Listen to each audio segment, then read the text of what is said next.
Hey, this is Chris with Phoenix Gaming. Today we're going to talk about Arks of Omen. We're going to do a quick preview, and we're going to focus on how it could affect your Orc boys and your Orc army. Before we get started, I just want to say a little disclaimer. I am a Games Workshop employee. I work for them part-time on their build team and on their event staff. I'm in no way speaking on behalf of Games Workshop. Anything that I say is not insider information. Everything I am about to say and that we're about to discuss is purely speculation and are my thoughts alone. They are not indicative of anything that has anything to do with Games Workshop and how they write their rules as a company. Right. We're going to talk about the heroic support stratagem, the Arks of Omen detachment. I'm going to give my thoughts on the Arks of Omen detachment and what it means for orcs. And then, for something a little fun, we're going to talk about what I'd like to see for orcs on both the data slate and the points adjustments. All right, heroic support. It's one command point, and you can use this stratagem before the battle when you are mustering your army. If a detachment ability, excluding Gene Sect, would limit the number of times you can include a unit in that detachment to 1, you can include a maximum of 2 of that unit in that detachment instead. You can only use this stratagem once. So what this means for orcs, okay, is that we are limited to 1 keyword war boss or speed boss per detachment. Now you can take a speed boss and a war boss now, and it's only going to cost you 1 command point rather than the 2 it would normally cost you for bringing a second patrol or 2 patrols or a battalion of patrol, however. I would probably take 1 of each or 2 regular war bosses. What this does help you with, though, is that if biggest and the best stays unchanged, you can have one war boss who's just plain Jane. You don't have to necessarily put much of anything on him. And you could just throw him on a no man's land objective screened by another unit and just try to rack up, about 10 points on that. And if your opponent comes close, you could try to get the charge off, do some damage on a character, vehicle, or monster, or kill a unit, or kill 5 models.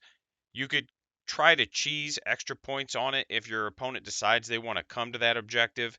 Otherwise, you could just set him there and hope that you score your 10.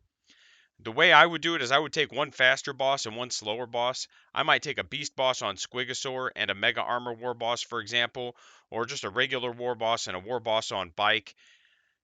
You want something cheap that if you're going to throw it in the back and just let it sit on an objective for the biggest and the best, you still want another one that you can torpedo into units and do some work. And that's probably how I would approach that. Obviously, your warlord is the one that's going to be sitting on the objectives. And obviously, there's a lot of information we don't have. So this might not be a viable strategy. Just some things to think about.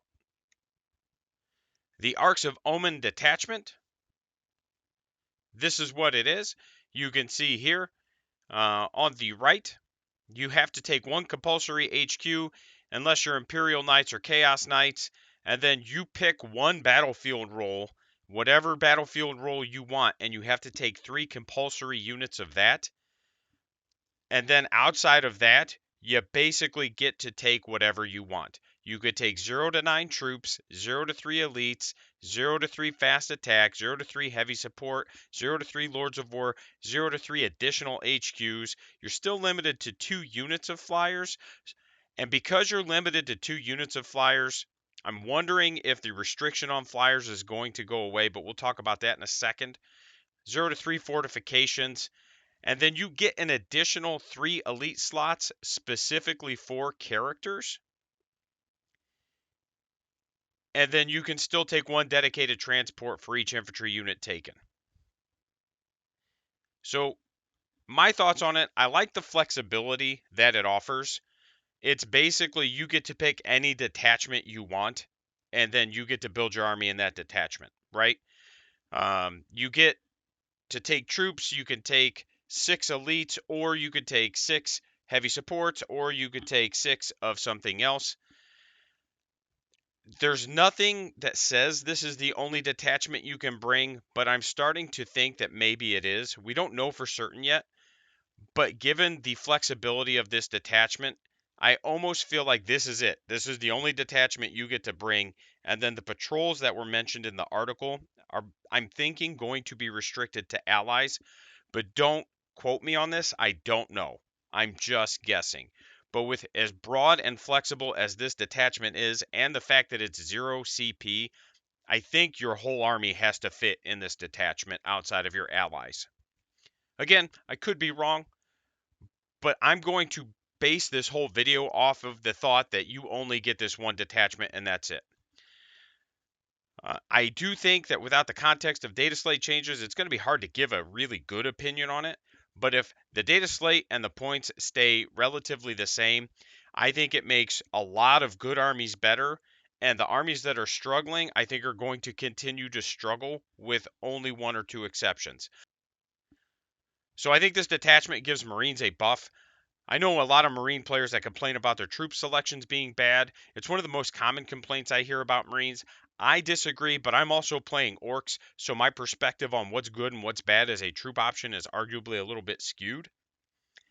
I also think that Marines are going to get some points and rules love as well, and with the new codex or update of some kind coming, it makes sense that the new detachment is going to basically give Marine players even more to work with. So if they're going to do something for Marines, they're just going to go all in. And it kind of reminds me of the Psychic Awakening when Marines were just dumb to play against. Now, I don't know that they get that powerful, but I think they get a big boost for the last stretch of ninth edition. And whether or not that boost sees them as top dog or just puts them right where they need to be, I don't know. But we're getting a boost for Marines. It's coming. I think you'll start seeing a bigger variety at tournaments. With Lords of War being 0 CP and they get the faction bonus because they're in a regular detachment, you're going to see some a little bit more often. I'd like to see some Necron monoliths hitting the table. Now that they get the faction bonus and they're not costing command points, it might make them a little bit more tempting for more creative players. They may get some points love as well, but even just having faction bonuses is going to help them. They are vehicles, so if the data slate keeps them with having core, I think you're going to see them, even if it's just one. Orc Lords of War are fun, although they're not usually good. I think kill tanks and a freebooters detachment are pretty solid. Gorkanauts and Morkanauts are fun, although again, arguably not good. Orcs are, I think, probably the only army that has Lords of War that don't have an inherent invulnerable save, except for maybe Guard. I wouldn't swear to it. I know a lot of the Guard ones don't, but I don't know about anybody else's because I just don't see a lot of them outside of Knights. But they don't have any kind of invuln save natively. They don't get Ramshackle. They don't get anything. So any kind of 2 damage weapons are just going through. So a lot of times the Orc Lords of War aren't generally good, but they're a lot of fun. You get to roll a lot of dice. Sometimes it's good, sometimes it's bad. 2 Stampas for free with army bonus, so you got to pay for them, and it's like 1,200-1,400 points, but it's hilarious, and you could definitely build into that.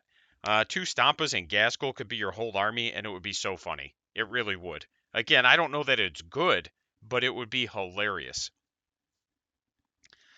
Unless missions dictate, I think troops are going to become a lot less common. I don't like this. So I was in the army. I was in the infantry.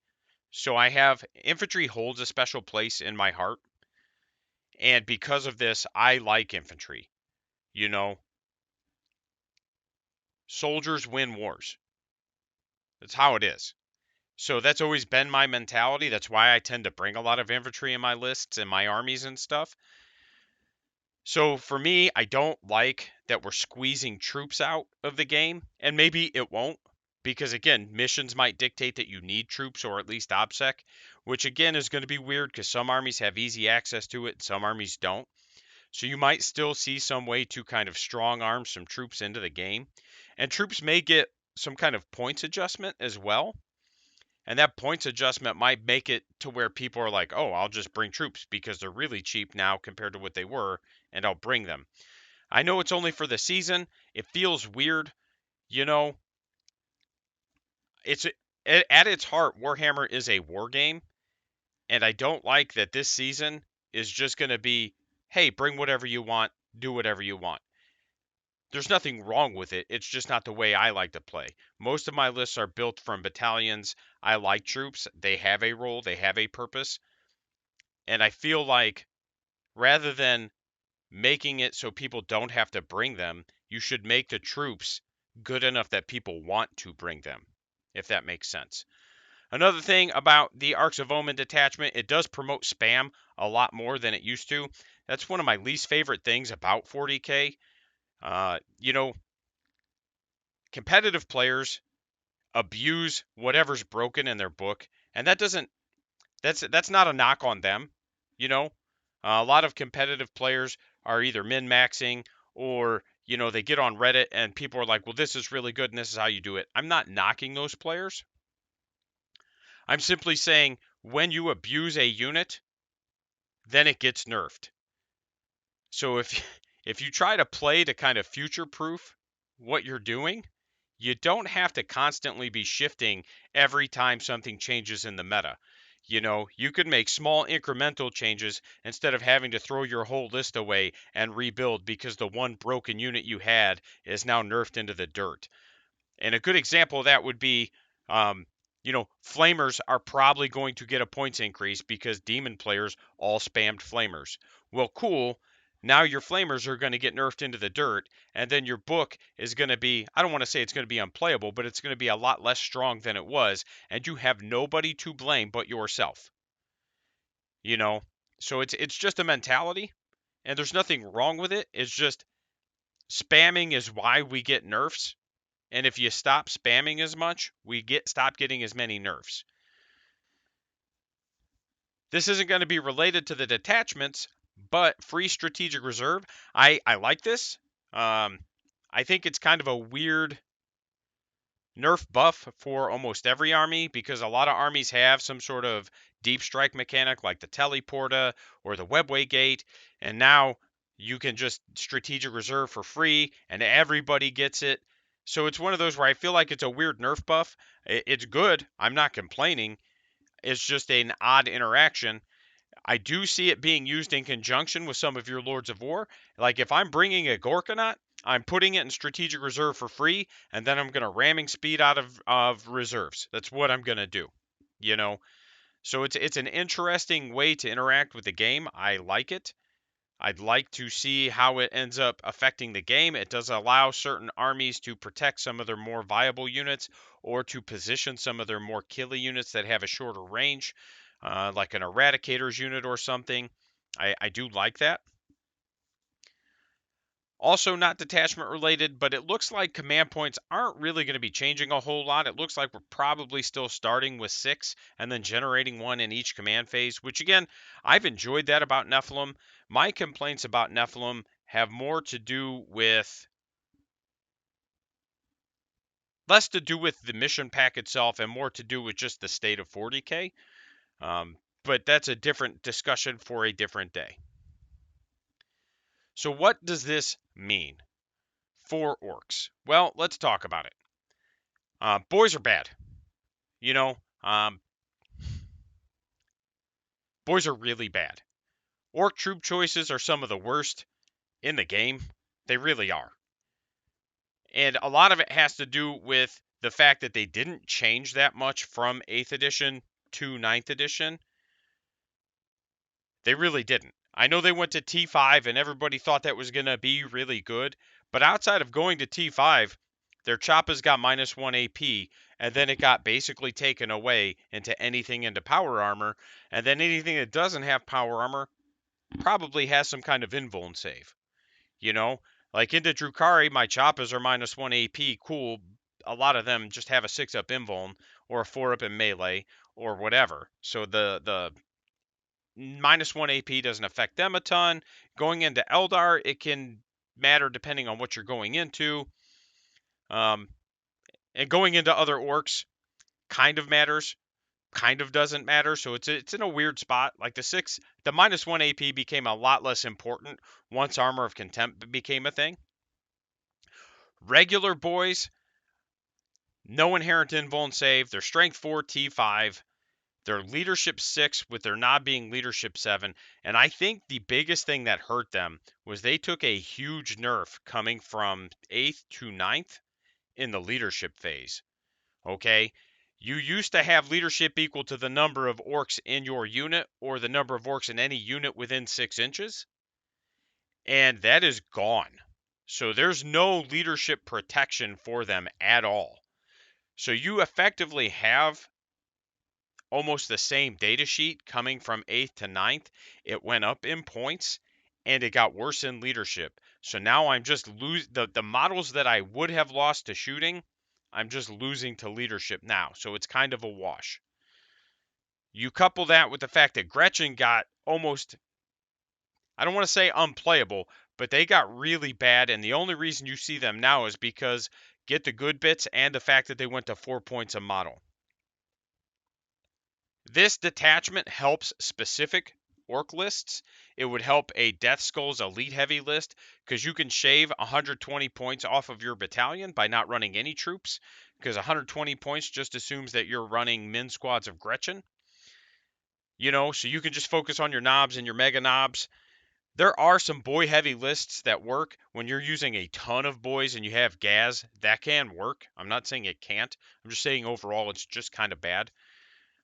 You can take a more traditional Evil Sun style buggy list. They are more viable because you're not having to give up the command points to run an Outrider anymore. The only downside to that is going to be if you take the Speed Boss, he's not great. He's not bad, but he's not great. You can also kind of take like a Dread Mob style list where you can bring just a lot of Death Dreads and then some other bigger things.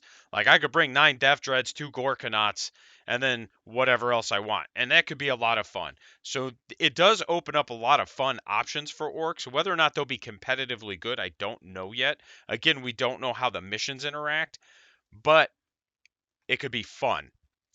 And that's what I like. You're going to see more from the orc players in terms of here's my fun things that I want to play instead of here's what is good. With the ability, like I said, to do a free strat reserve on a Lord of War rather than put it in the teleporter, when you're hitting a shooty army, that's going to keep it a lot safer.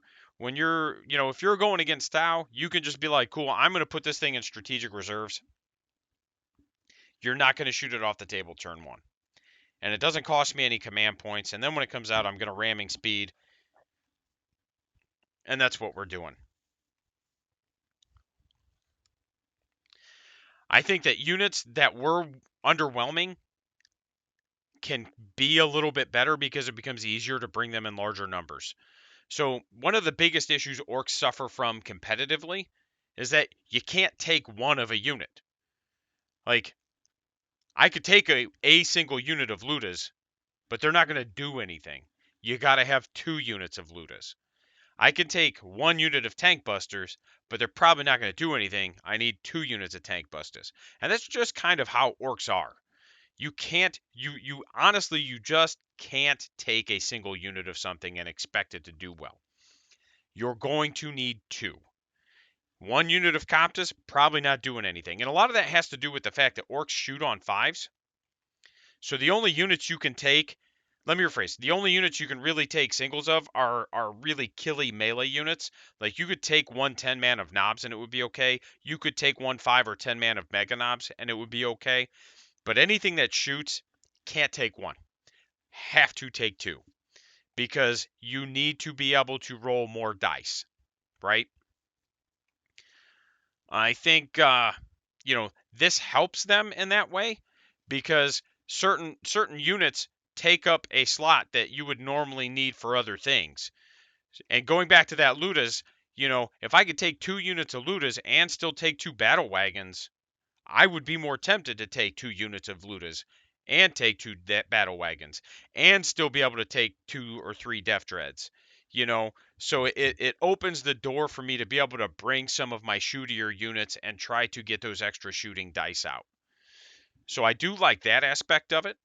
Double bosses, I've already mentioned this gives more flexibility to scoring, but that's also assuming that orc secondaries don't change a ton.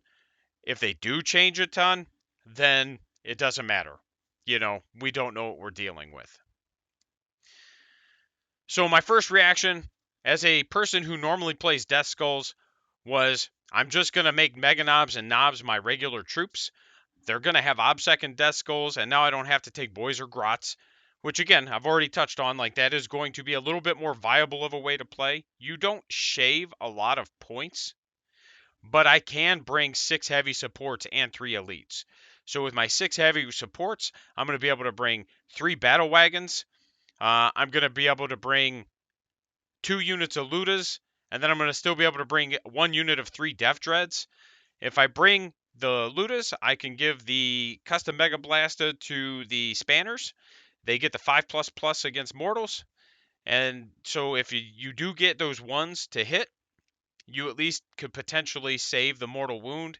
And then the Rekka strat means if they're not in the battle wagon, I can use the Rekka strat, and then they're +1 to wound against vehicles, which means I'm wounding a lot of vehicles on 3s or 4s. If I'm hitting other orc vehicles, I'm just wounding them on 2s, but I'm still also just doing 1 damage, so there is that. My current thought process was to take a Mega Armor boss and then some sort of speed boss. I think what I'll do is give the Mega Armor boss Art as Nails and Cyborg Body if he gets anything. He might not get anything, or he might only get one of those things, because it's going to be 1 CP to take the second boss. He's going to be my Warlord, so likely he'll get Art as Nails just to make him T6 -1 to wound. And then the faster boss will be a torpedo that I can do for damage output. Like, I can make it a beast boss on a Squigosaur or a bike boss. If I do the bike boss, I can give him the Kill a Claw, so I'm leaning more towards that. And then if I give him the Kill a Claw, I can give him Cunning but Brutal, so that he just always fights first, and he'll just like do a ton of damage. So I feel like that's worth as well. So those were kind of what I'm looking at. What I'd like to see with data slates and points changes, again, I just want to reiterate, this is me just kind of off the cuff what I think could help orcs. Ultimately, I'd like to see Armor of Contempt go away, but I know it's not. If you look at the books that were written after Armor of Contempt, they have AP to overcome Armor of Contempt. So a good example of that would be like Votan. If you look at their wizard, he just has a Force Staff, right?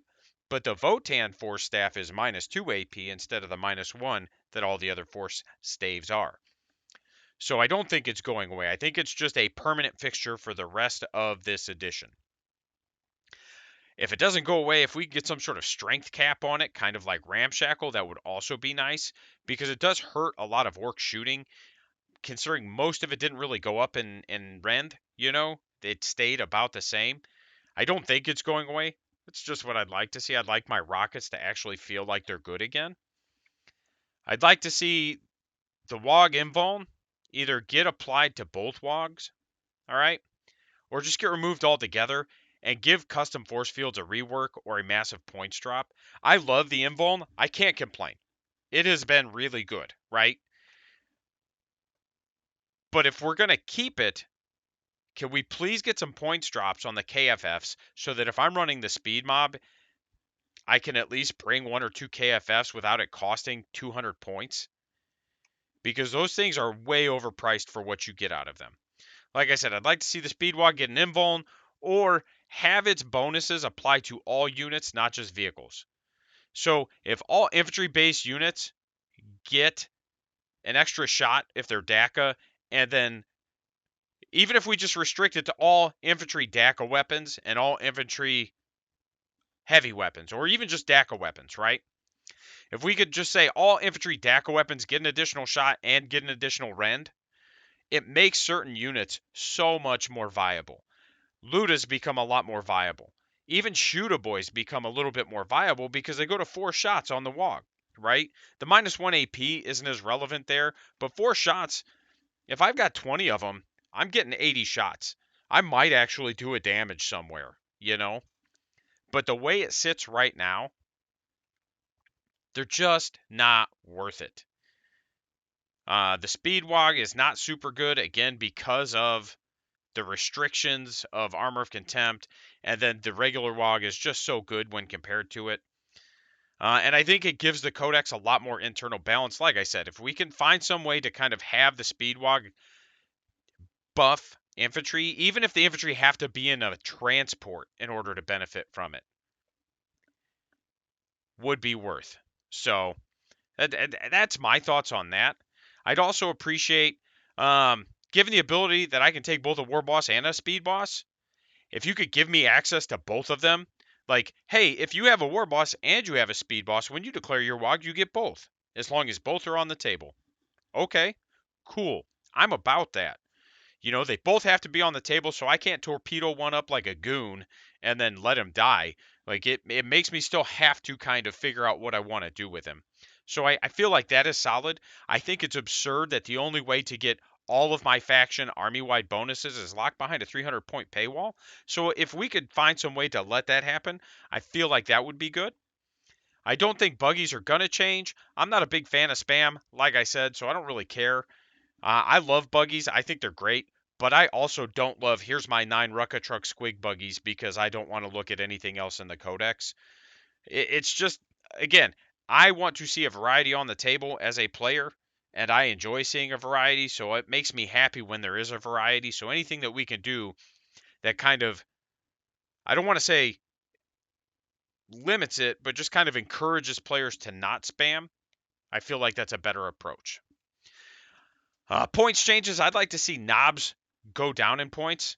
I'd like to see choppas, big choppas, and power stabbas all be the same cost. Or at the very least, I'd like to see big choppas and power stabbas just be a 1-point upgrade instead of 3 points for a big choppa, 5 points for a power stabba. Their profile is way too similar in order for them to be that widely pointed. Like Choppa is strength user -1, 1 damage, but you get a bonus attack. Big Choppas are +1, -1, +2, -1, 2 damage. And then the Stabbas are strength user -2, 1 damage. So you get the bonus attack for the Choppa, you get extra strength and damage for the Big Choppa, and you get extra AP for the Stabber. Can we just make those like 1-point upgrades? That would be good. Claws and saws, I think, for knobs especially, need to go to just 5 points each rather than 8 to 10-point upgrades. A knob with a power claw is 25 points. That's 2 points less than a Vanguard vet with a power fist. That does not make sense to me when the Vanguard vet has a 3-up save, gets Armor of Contempt, has 2 wounds, has access to a lot more rerolls. Like, it's just kind of a silly interaction when you compare datasheet to datasheet and what you're getting out of them. Don't get me wrong, knobs can still do work. I just feel like they're just a hair overpointed. Not much. 1 to 2 points, or maybe keep them at 17 base and just bring some of their war gear down. Trucks are way overpointed at 70 points. They need to go down 5 to 10 points. They really do. They're T6. They have a 4-up save. They just die. They're not that great. I think if you make the melee upgrades just rolled into the points cost. So, hey, you get 70 points, you get the truck, it gets its melee, like the wrecking ball, and just let it make all its attacks with the wrecking ball. The thing hits on 5s. Like, let it take its 2 or 3 attacks with the melee wrecking ball profile and move on with your life. Like, the fact that the wrecking ball is a 5-point upgrade for a single attack and only 1 attack, you'll never see it on the table. So just make that its default weapon and move on. Makes sense to me. Overall, I think the base battle wagon is in a great spot. They're not oppressive. They are pretty cheap, which is why a lot of, like, for me, and I don't know, because I only play against orc players at tournaments on occasion. I think I've actually, outside of my buddy John, and I don't think I've played him but once at a tournament. I think I hit him and he brought like Stampas. But outside of him, I think I've only hit orc players once or twice, and that's usually because, like, and again, I'm not trying to toot my own horn, but usually orc players are losing their first 1 or 2 games, and I'm usually winning my first 1 or 2 games. So usually the orc players are kind of struggling by the time we hit round 3, or if we're at a 2-day event. I'm usually with a winning record going into day 2, whereas a lot of orc players aren't. So it's one of those where it's just kind of the way it is. The only time I've ever played in the last year, the only time I've ever played another orc player was at an event where I was 1-1 and he was 1-1, and we both just kind of got the luck of the draw. But anyway, the downside is the offshoot wagons. Cannon wagons, gun wagons, and bone breakers are all effectively the same data sheet with almost the same loadout and options, but they vary wildly in points. So, like, and I'm not going to go through each individual, but like cannon wagons and gun wagons, one of those is like 180 points, and I can build the exact same battle wagon for like 130 points, right? It's a 40 or 50 point difference, and literally the only difference between those models is the fact that the gun wagon is +1 to hit with its turret. And I might be thinking of the cannon wagon, but again, you get the idea. You're telling me that +1 to hit with a D6 or 2D6 shots is worth 50 points? Absurdity. Bone breakers are 160 base. I can build a bone breaker for 130 points. And the only difference is it doesn't get the bonus attacks on the charge. So again, a bonus D6 attacks only on the charge is not worth 30 points. So if we could just kind of realign those points and bring them more in line with each other, that would be good. You know, and I'm not saying bone breakers need to go down to 130, but if they went to 140, 145 to where they're 15 points more than a battle wagon, I'd start to think about that extra D6 attacks. Whereas, like, the Battle Wagon, when it's T8, it still has a 20 carrying capacity. The Bone Break only has a 12 carrying capacity.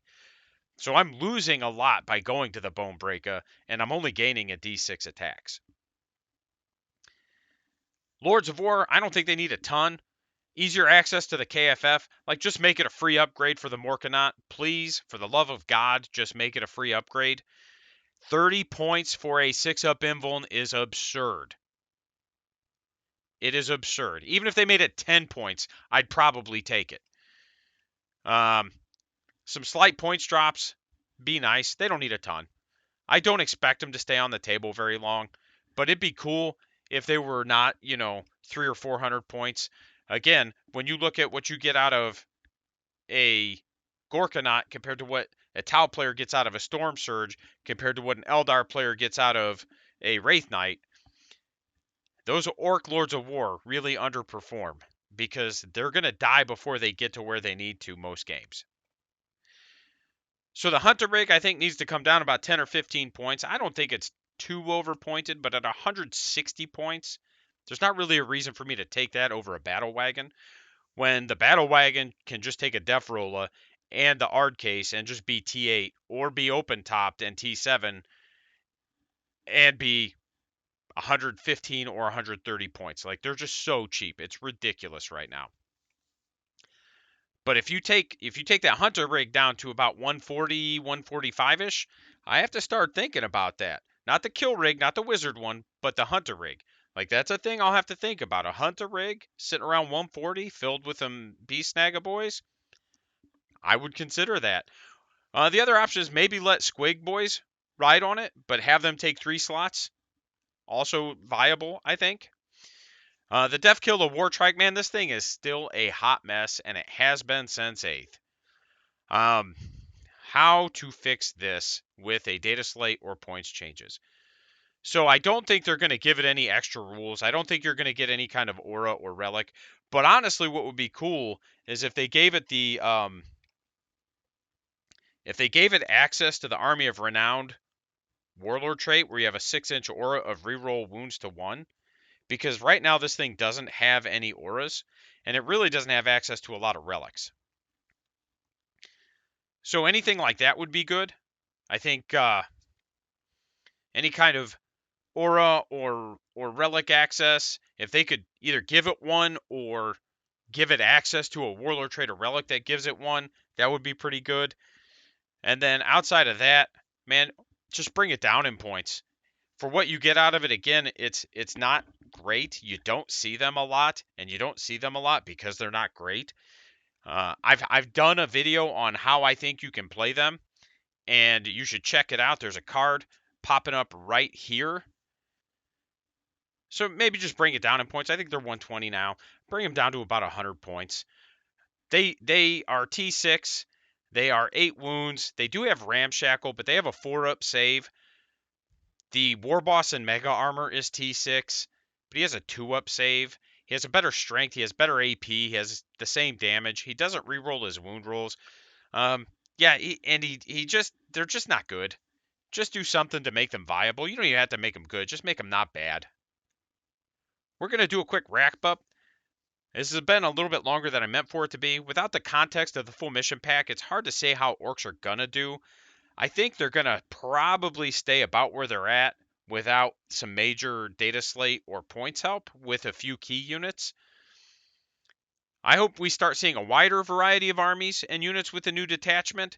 I'd like to think that means we're not going to just have a lot of copy paste lists. I should know better than to think that, but that's what I'd hope. I'd like to see data slates make changes to the army, nothing drastic, just some tweaks, maybe some reworks. Like I said, like make that KFF worth the points that you're paying for it, or just make it cheaper. And then use points and data slates to create a better internal balance in the codex. Like I said, give me access to a double WOG, let me speed WOG with infantry, like give me something, anything. Don't care. Help me. Help me help you. I appreciate everybody kind of going through this with me. Like I said, it's one of those where I'm pretty excited about the detachment changes. I do think it's going to create a different kind of environment or atmosphere. It's only for 6 months, so if it ends up being the worst, we're not stuck with it forever. If it ends up being cool, awesome. You know, my hope is that it really inspires a lot of creativity and we start seeing a lot of variety. Patreon tiers, $1.50 mentioned on the Patreon's page. Firebird, $5, 24-hour early access to all content and ability to vote on future content. Phoenix, $10 all of the above and a sticker. And then Immortals, you get all that plus a shirt. We're going to shout out my Immortals, Captain Too Tall, The Real Donnie G, and Lord Wellingstone. Lord Wellingstone, I have got your t-shirt, my man. I'm going to hand deliver it to you at the Highlander tournament. I hope I get to play your dwarves. I'm going to be bringing my boys, and we can have the epic grudge match. And honestly, I may just call you out for round 1 just so we can play, my man. Thanks for listening. Links in description, also on your screen. You guys are awesome.